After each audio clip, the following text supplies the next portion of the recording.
Welcome to our next topic, consuming through connectivity, or what are the implications of constant connectivity through technology? As always, there's three parts. Our first part is consuming through connectivity, the basics. So technology connects. I think that's really obvious to all of us, and that's true of sort of old technologies, so railways, roads, sewage, pipes, cars, airliners, etc., etc., etc. But here we really want to talk about information communications technology. So the technology we're most familiar with, in fact, the communication tools we're connecting on right now, and how this shapes and reflects consumption and everyday life. So what are we talking about here? We're really talking about connected personal devices that allow for rapid real-time circulation of data. So you're doing something, uploading it, and you're consuming what others do and upload all the time, constantly. And even if you're not constantly looking, the data is constantly moving. So here we're talking about both externally generated data media, so what we conventionally call like professionally generated data media. So a columnist writes a column for the New York Times, and that then gets circulated through connected devices, and user-generated data media. So what we do is like everyday amateur-generated data and media. Someone's post, someone's comment, someone's photo, someone's video, etc., etc. So both of those are in constant circulation. And what you see increasingly is that they get blurred a little bit, is that the style of one mimics the style of the other, etc. So consumers are connecting, and it's changing what they consume. So we can talk of a clear shift in information communications technology, and that it enables content creation by users. This might sound very familiar now, but 20 years ago and even 10 years ago, this was not ubiquitous, and it would seem weird. Why would I watch a video some like 19-year-old posted on the internet when I can watch a real television show that has screenwriters and directors and all this kind of stuff? Whereas now obviously we consume constantly content created by others, and we create our own all the time, deliberately and incidentally. So in a previous era, data and media was produced by dedicated content creators, usually paid in some way for their skills and creativity. Journalists, editors, photographers, writers, copywriters for advertisements, songwriters, musicians, animators, directors, actors, etc. So it was part of a profession, part of a job that was salaried. Social media platforms, which is a crucial part of this ICT shift, democratized content creation. Steve can create a video, I can watch it, send it to other people, it can go viral, thousands, millions of people might watch it, etc., etc., etc., which is pretty radical. It's a pretty radical way to think about who has a voice. Anyone could, and will post anything. And users and content creators get blurred. So the idea of a creator or a performer and an audience is completely blurred in that everyone creates and consumes, creates and consumes, creates and consumes. So a course like ours that's interested in technology consumption in everyday life, this is such a crucial shift. So much of what we consume is now generated by other users. The shift is not unidirectional. So what I mean by that is that skilled users can become content creators, and skilled content creators attract a lot of consumers or users. So it kind of goes both ways. Some people find themselves popular content creators without intending to. Some people deliberately go out to create content that will become popular, they can monetize. And of course, those who are good at that then get other resources behind them. So in other ways, capitalism has found a way to monetize user-generated content, to find ways to reach consumers through targeted advertising, and we talked about that in the AI and algorithms unit, and to use new platforms to circulate traditional content. So for example, like a lot of the television shows, broadcasters, like if you just go on YouTube, you might get a suggestion to watch something on ABC or Al Jazeera or something else. So whereas they would have once only transmitted through television broadcasting, they now find other ways to use social media to reach you, as do traditional advertisers. Kmart might pop up on your Instagram or on YouTube in just the same way as it would have popped up during the 6:30 p.m. time slot. So the notion of an audience has become more fine-tuned. Because of this, algorithms have a lot to do with that. We've talked a little bit about how clumsy and kind of inaccurate a lot of that can be a lot of the times, but that's really where the major shift is. At least people believe audiences is more fine-tuned. They can direct consumption messages really finely tuned. And the difference between accessibility and discoverability has also become fine-tuned, and between consumption and influence. And so what we mean by accessibility and discoverability, like you can put anything out there anyone can find, but whether they'll find yours depends upon a whole lot of other factors. Yeah. Algorithms support what other people and other content users do and recommend, etc., etc., etc. And we talked and a your little own bit history about of looking for stuff as well. Yeah. exactly your own history of looking for stuff, and we talked about how that can be used by people to narrow particular messages, especially around elections. And we talked about alt-right groups and etc., etc., etc. And between consumption and influence. And so, of course, there's a whole genre, we might even call it that, of people trying to influence what others purchase, but posing as ordinary users. Yep. Ordinary consumers. Look, me unbox my new pair of shoes, and here they go, etc. And so, of course, that gets monetized, and it's a form of advertising. Yeah, it's like the influencer is like a new form of celebrity in a way. Yeah, absolutely. And there's Australian anthropologist Crystal Labadon who does amazing work around that. If you want to look into that stuff more, yeah, it's great. And we think about how strange that really is.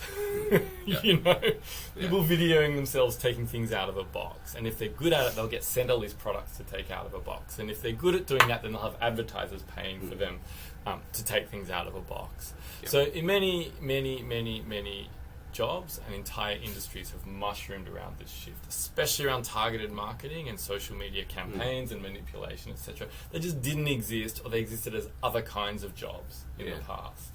So again, it's not just what we're doing with our devices, it's just that industries now coalesce around these things. Job titles coalesce around these things, professions coalesce around these things. An aspect of this I'm interested in is around the idea of value. So these technologies certainly change what we value.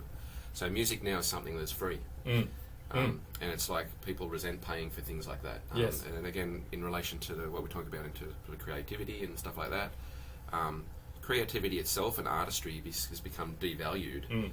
Content needs to be created more than ever before. And so there's a real kind of precarious relationship between these kind of, these things. It's also what's interesting too is in terms of now all these creative jobs, this copywriter, songwriter, musician, animator, director, and even in jobs like ours, we're now content creators. Yes, we're doing absolutely. it now. We're also sometimes graphic designers and all these things we're not really kind of trained to do. So the democratization has kind of also led to this kind of, flourishing of a plethora of different skills needed in jobs that aren't really no one's trained for. There's a bunch of new expectations that are in all jobs that kind of need to enroll this stuff. Yes. That changes again, that blurs the work leisure thing, but also has a real effect on notions of what things are worth and where value gets added and why. And then of course the real trick is producing programs where people don't need many skills to be able to animate and create content and do these sort of things. So again, then there's all these jobs and expertise involved in that side of it. And that's where some of our AI and algorithms come in as well. Yeah, and it speaks to that aesthetic thing we're talking about in the hipster stuff, like so something like Canva, the kind of democratized graphic design platform. Now, people are using this, so everything looks the same. Yeah. And do you want that democratized? Like, isn't it good to have people who are really good at some things and people who aren't good at it buy that stuff? That's right. So I think that connectivity changes the way we consume. So I just want to shift to the consumption side here to be quite kind of specific, because we could go on and on and on and talk about connectivity in ways that will go in an endless loop, like a YouTube video about horse hooves. So there's three really important things. I think the first is geography. So connectivity, when we consume, shrinks the geography of consumption. So we no longer need to physically move to purchase things. I think that's really obvious to many of us, but again, a fairly new idea.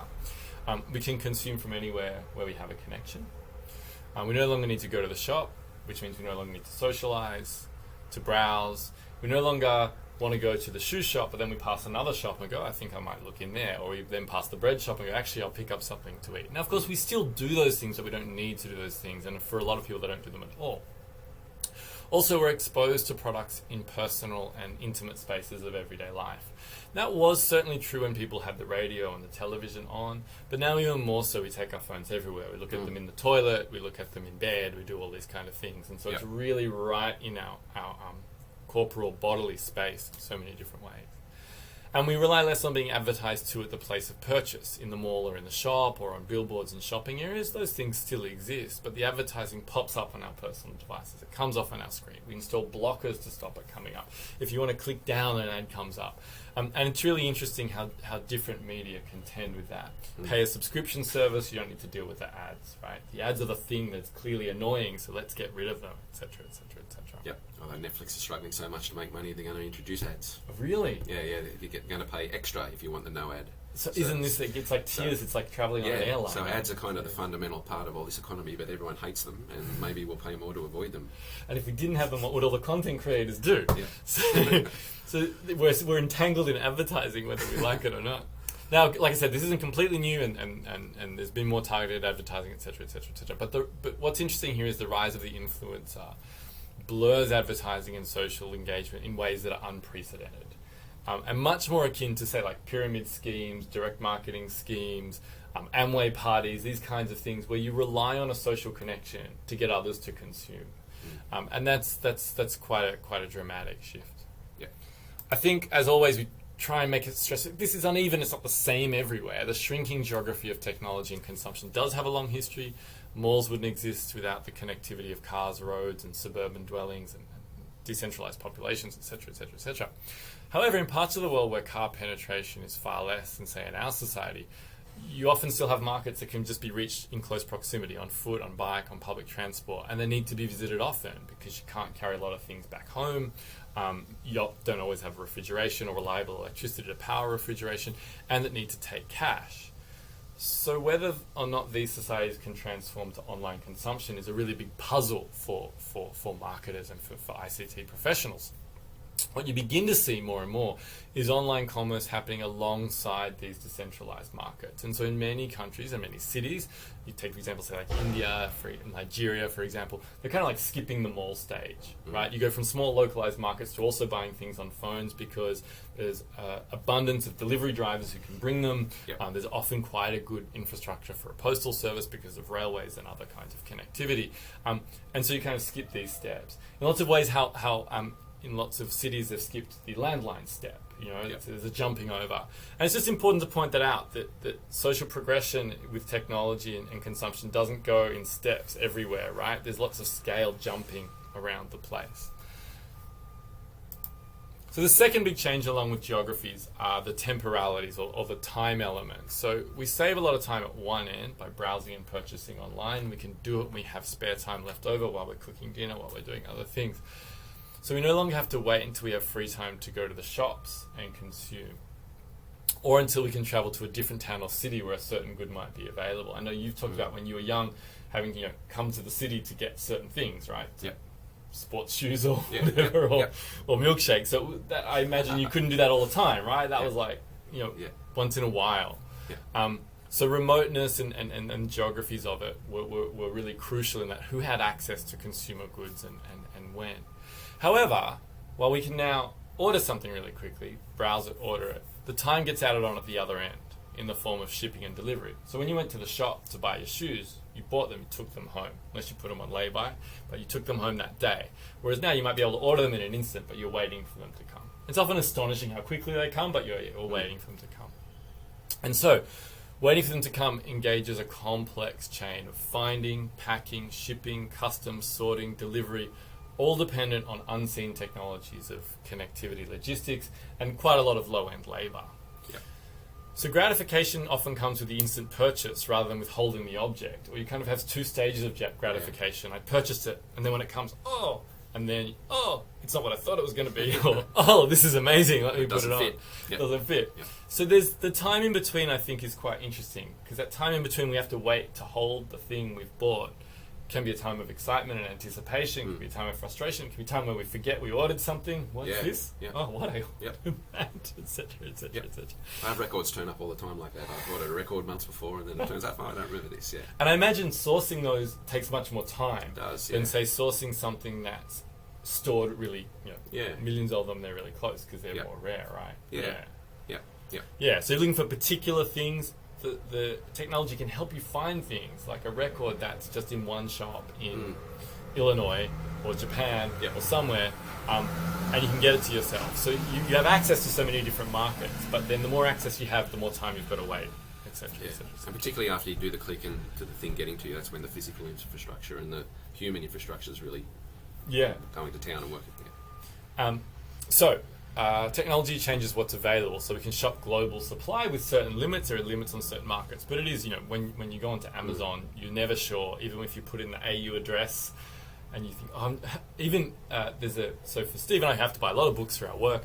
I always thought, Booktopia, it's Australian, cool, I won't be supporting Amazon, stuff will come locally. I order a book and then it's come from the US or somewhere. I'm like, and it's come in 4 different packages, and I'm like, I'm trying to do the right thing and have less waste and less supply. I ordered a book about this big and it came in a massive box with a bubble wrapping and it's bad. Yeah. And I've tried to actually shame the publisher online 2 times now, and they keep sending it to me.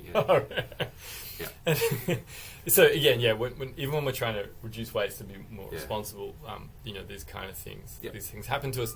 And there's a supply chain on this side. There's also then a waste supply chain, etc. Well, what's interesting about these goods, they've often already had a long logistics process to get to the warehouse where we're buying them from anyway. So the footprint of this kind of consumption is often extraordinary. We may not be driving our car to the shops, but everything else is often tripled up in the process of logistics. And the time thing's interesting too. We save time at one end by borrowing and purchasing online, but I wonder if people are kind of window shopping more than ever before. Yes. And maybe spending more time on their time looking at stuff. Yeah. And not buying. And that's when that idea of getting stuff in front of you becomes so important with the marketing. And it's also changed what we consume. So consumption practices and habits have changed to an extent. So we desire the same objects we once sought out in the store: shoes, washing machines, power tools. But we also consume other people's lives. We don't often feel like we're paying money for it, but we're paying money in terms of our attention, our time, and the capacity for people to then target us with advertising. Yeah. We consume their images, often heavily curated. Here's me traveling in the Bahamas, blessed life, whatever. Their preferences, their advice, their lifestyles, and even their houses, and Airbnb and things like that. We are actually consuming other people's houses to live in and stay in. And of course, there's quite interesting literature on the distorting effect of this for property markets in other places, etc., etc., etc. Why rent to someone where you can rent it out on Airbnb for 3 nights a month and make the same?